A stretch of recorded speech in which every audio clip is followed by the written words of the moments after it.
नमस्कार।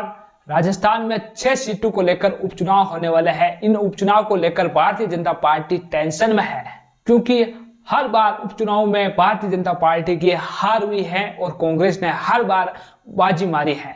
उपचुनाव को लेकर कांग्रेस पार्टी बहुत ही उत्साहित है, तो दूसरी तरफ भारतीय जनता पार्टी उपचुनाव को लेकर रणनीति बना रही है। पिछले 10 सालों में हुए चुनाव में कांग्रेस का पलड़ा हमेशा भारी रहा है।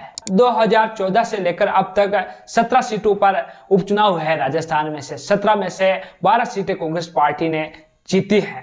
पिछले प्रदर्शन को देखकर कांग्रेस में खुशी की लहर है। भारतीय जनता पार्टी उपचुनाव को लेकर अपने उम्मीदवार की खोज कर रही है, किसे दिया जाए टिकट जो कि इन सीटों को निकाल सके। आपको बता दें, खींवसर, देवली उनियारा 84, झुंझुनू, दौसा और सिलंबर इन 6 सीटों पर उपचुनाव होने हैं। इनमें से 2 सीटों पर भी भारतीय जनता पार्टी की जीत होना मुश्किल है। सिलंबर विधानसभा क्षेत्र को लेकर भारतीय जनता पार्टी ऐसा मान रहे हैं कि यहाँ से हम जीत सकते हैं, लेकिन अगर वहां पर राजकुमार रोत अपना उम्मीदवार उतार देता है, कांग्रेस से गठबंधन कर कांग्रेस वहां पर अपना उम्मीदवार उतार देती है, तो यह सीट भारतीय जनता पार्टी के लिए जीतना मुश्किल हो जाएगी, क्योंकि यहाँ पर राजकुमार रोत यानी कि आदिवासियों का बहुत ही ज्यादा दबदबा है। तो आदिवासी पार्टी यहाँ पर अगर उम्मीदवार उतारते हैं तो कहीं ना कहीं जीतने के चांसेस भी यहाँ पर दिखाई देते हैं। तो यह भारतीय जनता पार्टी के खाते में जाना मुश्किल है।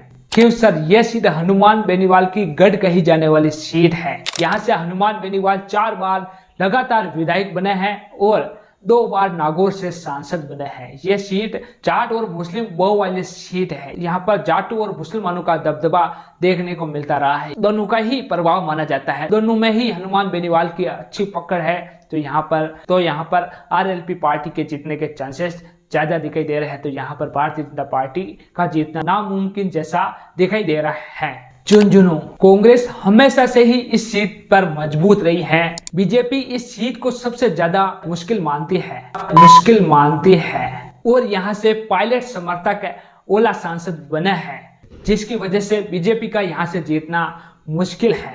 दौसा विधानसभा क्षेत्र, यह सीट गुजर, मेड़ा और मुस्लिम बहु वाली सीट है। यहाँ पर सचिन पायलट का बहुत ही ज्यादा प्रभाव देखने को मिलता है। सचिन पायलट की वजह से यहाँ पर गुजर वोटर कांग्रेस को ही समर्थन करते हैं और मेड़ा खानदानी कांग्रेस वोटर माने जाते हैं और मुस्लिम भी कांग्रेस को ही समर्थन करती हैं। और यह सीट सचिन पायलट की खानदानी सीट कही जाने वाली सीट है। तो यह सीट कांग्रेस की गढ़ कही जाने वाली सीट है। आप मान सकते हैं यह भारतीय जनता पार्टी के लिए जीतना बहुत ही मुश्किल है। देवली उनियारा विधानसभा सीट, पिछले 4 चुनावों में से 3 चुनाव कांग्रेस पार्टी ने जीते हैं। 2 बार तो कांग्रेस के हरीश मीणा लगातार विधायक बने हैं। यहाँ से वे इस बार टोंक सवाई माधोपुर से सांसद बने हैं। इस क्षेत्र में गुजर, मेड़ा और दलित वोटरों की संख्या अधिक है। तो आप सीधे तौर पर यह कह सकते हैं कि ये तीनों ही सीटें कांग्रेस की गढ़ कही जाने वाली सीट है। यहाँ पर कांग्रेस की ही जीत होगी, भारतीय जनता पार्टी की जीत होना मुश्किल है। यहाँ पर भारतीय जनता पार्टी की एक भी सीट पर जीत होना मुश्किल है। अब हम बात कर लेते हैं 84 विधानसभा सीट पर। यहाँ पर ना तो कांग्रेस की चलती है और ना ही भारतीय जनता पार्टी की चलती है। यहाँ पर अगर चलती है तो राजकुमार रोत की चलती है, भारतीय आदिवासी पार्टी की चलती है। यहाँ पर राजकुमार रोत जिसे चाहेंगे उससे अपना उम्मीदवार बना सकते हैं। यहाँ के विधायक राजकुमार रोत खुद है, जो कि अब सांसद बन गए हैं कांग्रेस के गठबंधन से, और अब राजकुमार रोत जिसे अपना उम्मीदवार बनाएंगे उसकी जीत यहाँ पर तय मानी जा रही है। तो यहाँ पर भारतीय जनता पार्टी का जीतना मुश्किल है।